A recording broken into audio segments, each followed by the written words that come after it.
نحمد ونصلي على رسول الكريم اما بعد فاعوذ بالله من الشيطان الرجيم بسم الله الرحمن الرحيم السلام علیکم ورحمۃ اللہ وبرکاتہ۔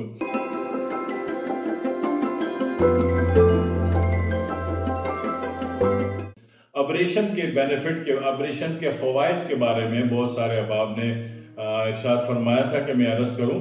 تو ابریشم جو ہے ایک خول جیسی چیز ہوتی ہے، فوم جیسی، خول جیسی چیز، ایک کیڑے کا گھر ہے، اس گھر کا نام ہے ابریشم، ٹھیک ہے۔ اور ابریشم ہمیشہ مقشر استعمال کیا جاتا ہے۔ مقشر کہتے ہیں کہ اس کو کاٹ لیجئے، اس کو پہلے ایک لمبا کٹ مار کے صاف ستھرے خشک ٹوتھ برش سے صاف کر لیجئے اچھی طریقے سے، پھر ان کو باریک کاٹ لیجئے۔ باریک کاٹنے کے بعد اب اس کو 1 گھنٹے کی دھوپ دے دیں تاکہ کچھ کڑک ہو جائے، پھر اس کو گرائنڈر میں پیس لیجئے۔ گرائنڈر جرمنی کا ہے تو پس جائے گا، اور جو آپ کی وائف جہیز میں لائی تھی اس گرائنڈر سے نہیں پسے گا، ٹھیک ہے۔ کمرشل کام کرنا ہے تو پھر صحیح طریقے سے کرنا ہوتا ہے، تو اس میں پیس کے پاؤڈر ہو جائے گا۔ اور یہ فائدہ کیا دیتا ہے؟ یہ خون کے اندر جو حدت ہے اس کو ختم کر دیتا ہے، غیر ضروری حدت جو ہے گرمی اس کو ختم کر دیتا ہے، غیر ضروری جلن باڈی کے کسی بھی یونٹ میں ہو اس کو بھی ختم کر دیتا ہے، اور اسی طریقے سے اندر کوئی زخمی کیفیت ہے اس کو بھی مندمل کرنے کا کوئی بھی علاج آپ لے رہے ہو تو یہ جلدی تعاون کرتا ہے۔ اسی طرح کینسر کی کسی بھی میتھڈ آف شفا سے آپ علاج کر رہے ہوں، اگر اس کا جناب علی آدھا چائے کا چمچ صبح شام سادے پانی سے آپ نے لینا شروع کر دیا، یا تخم ملنگا ملے پانی سے لینا شروع کر دیا تو وہ بھی جلدی مینج ہو جاتا ہے۔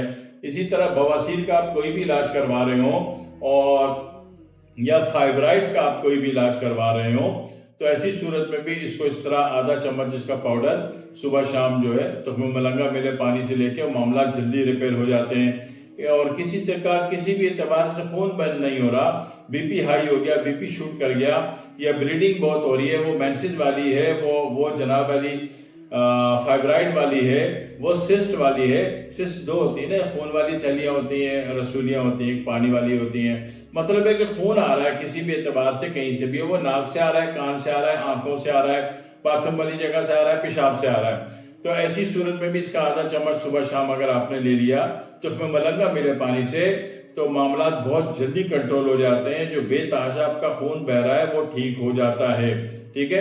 کچھ ممالک میں زخمی کیفیت میں بھی اس کا پاؤڈر چھڑک کے، یعنی کہ پائیوڈین وغیرہ سے صاف کر کے زخمی کیفیت میں بھی اس کا پاؤڈر چھڑک کے پٹی باندھ دی جاتی ہے، تو جلن اور تکلیف فوراً ختم ہونا شروع ہو جاتی ہے اور بندہ ٹھیک ہونا شروع ہو جاتا ہے۔ کچھ ممالک میں اس کو تریاق مانا جاتا ہے، چونکہ پاکستان میں نہیں مانا جاتا لہذا اس کا ذکر کرنا بیکار ہے۔ کچھ ممالک میں اس کے بڑے عجائبات اور غرائبات استعمال ہیں، ٹھیک ہے۔ تو عام طور پر جو ہمارے یہاں ہے دوان یوز ہے، اور اسی طرح اس کا خمیرہ بھی بنتا ہے، یعنی کہ خمیرہ ابریشم اس کو کہہ لیجئے۔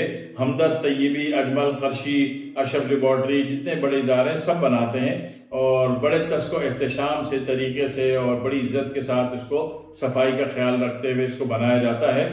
اور عام طور پر جو خمیرہ نہیں سمجھتے اور وہ اس کو یوز کرنا چاہیں تو اس کا ایک طریقہ یہ ہوتا ہے کہ ابریشم لے لیجئے، یعنی مقشر کر لیا، یعنی کٹ مار کے پہلے ٹوتھ برش سے آپ نے صاف کر لیا، اور پھر اس کو باریک کر لیا اور دھوپ دے دی 2 گھنٹے، یا اوون میں رکھ دیا 10 منٹ، اور پھر اس کو گرائنڈ کیا تو پس گیا۔ پسنے کے بعد ہم وزن اس کو شہد میں ملا لیا تو بھی یہ خمیرے کی کیفیت میں آ جاتا ہے، ٹھیک ہے۔ مگر خمیرہ، لفظ خمیرہ خمیر سے بنتا ہے، اور جب اس کو یوز کریں گے تو کم از کم 3 دن کے بعد یوز کرنا شروع کیجئے گا تو یہ ایک اچھا فائدہ دے گا۔ دوسری بات، یہ بہت زیادہ اچھا فائدہ دے دے اور شوگر والے کو بھی فائدہ دے دے تو پھر چھوٹی مکھی کا شہد استعمال کیا جاتا ہے۔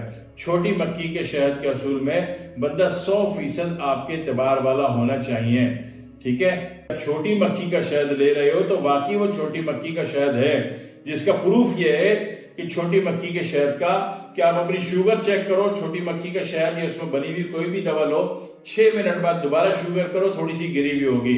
اگر تھوڑی سی گری ہوئی ہے تو یہ چھوٹی مکھی کا شہد ہے، اگر شوگر نہیں گری تو یہ چھوٹی مکھی کا شہد نہیں ہے، ٹھیک ہے۔ معاملہ سمجھ لیجئے، دعا میں یاد رکھیے گا۔ السلام علیکم ورحمۃ اللہ وبرکاتہ۔